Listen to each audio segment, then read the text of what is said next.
शेवग्याची पावडर आपण कशी तयार करायला पाहिजे आणि आयुर्वेदामध्ये जसं म्हटलं की 300 रोगावर ही पावडर उपयुक्त आहे. तर कोणकोणत्या महत्त्वाच्या आजारावर रोगांवर ही पावडर उपयोगात येते. तर मित्रांनो, हे आहे मिरॅकल ट्री.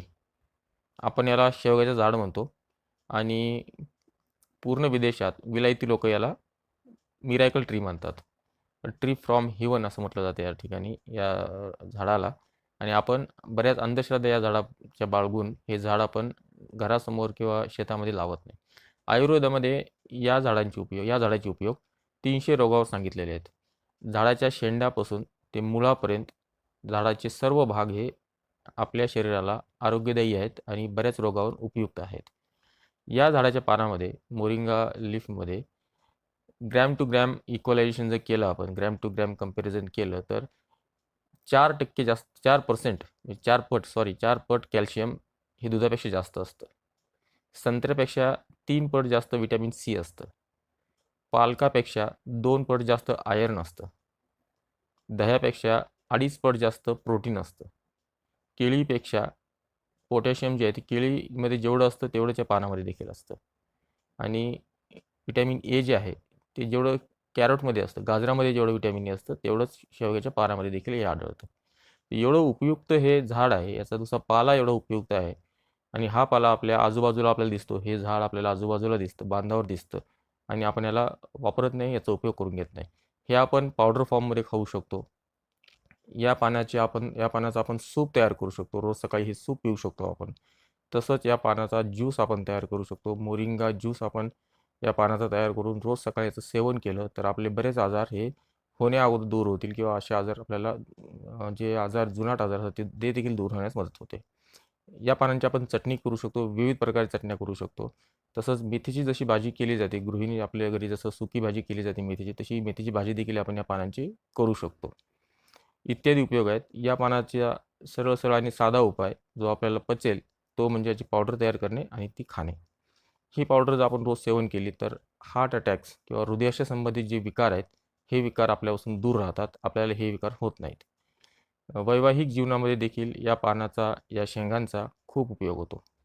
तसंच अस्थमा असलेले पेशंट जे आहेत, लहान मुलं असतील, मोठे माणसं असतील, अस्थमामध्ये देखील हे पानाचा उपयोग आपण करू शकतो आणि ते देखील उपयुक्त ठरू शकतं अस्थमामध्ये. रक्त शुद्धी करण्यासाठी सुद्धा मोरिंगा पावडर ही खूप उपयुक्त आहे, जेणेकरून आपलं बॉडीचं डिटॉक्सिफिकेशन होतं. तसंच डायबिटिक पेशंटमध्ये देखील या पानाचा उपयोग करावा लागतो. याचे डोसेस हे रोगानुसार वेगवेगळे असतात. त्याचप्रमाणे जसं हे रोग रक्त शुद्ध करतं तर पिंपलचा प्रॉब्लेम देखील याच्यामुळे दूर होतो. तसंच चेहऱ्यावर चकाकी येते आणि एक वेगळा फ्रेश लूक आपल्याला भेटू शकतो जर आपण मोरिंगा पावडरचं रोज सेवन केलं तर. किडनी विकार असतील तर या किडनी विकारामध्ये देखील मोरिंगा पावडर ही उपयुक्त ठरते. याच्यामध्ये बरेच अँटीऑक्सिडंट असतात आणि हे अँटीऑक्सिडंटमध्ये हे अँटी एजिंग काम करते. अँटी एजिंग प्रॉपर्टी याच्यामध्ये असतात, जेणेकरून आपलं वय जरी आकड्यामध्ये वाढलं तरी चेहऱ्यावर ते वय दिसत नाही. तसंच हेअर फॉल असेल, बऱ्याच गृहिणींचा हा प्रॉब्लेम असतो की केस गळती, दुतुंडी केस होणे, याच्यावर देखील हे पानं उपयोगी येतात. तसंच डॅन्ड्रफमध्ये देखील हे पानं उपयुक्त पडतात. याचा ज्यूस आपण डोक्यावर लावू शकतो, जेणेकरून डॅन्ड्रफ आणि जे केस गळते ते देखील दूर होऊ शकतं. तसंच लिव्हर प्रॉब्लेममध्ये देखील या पानांचा उपयोग होतो, हे उपयुक्त ठरतात.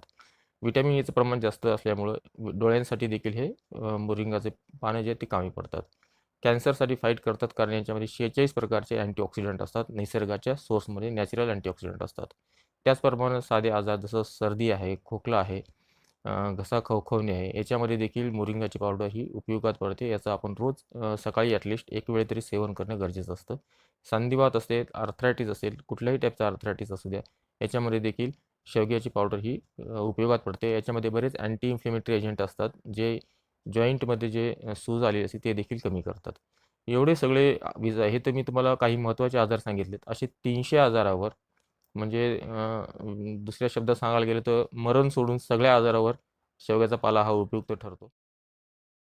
तर ही पावडर मित्रांनो एवढी गुणवान पावडर आहे, एवढी औषधी गुणधर्म असलेली पावडर आहे.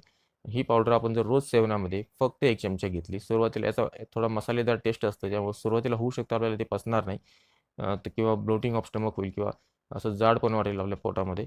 तर याच्यामध्ये फक्त आपल्याला चतकोर चमचा घेऊन सुरुवात करायची. साधं दुधामध्ये हे आपण टाकू शकतो. चवीसाठी मध मिसळा आणि रोज सकाळी 1 ग्लास तरी याचं सेवन करा. 1 चमचा किंवा अर्धा चमचा. व्हिडिओ पाहिलात मित्रांनो त्याबद्दल धन्यवाद. Thank you very much.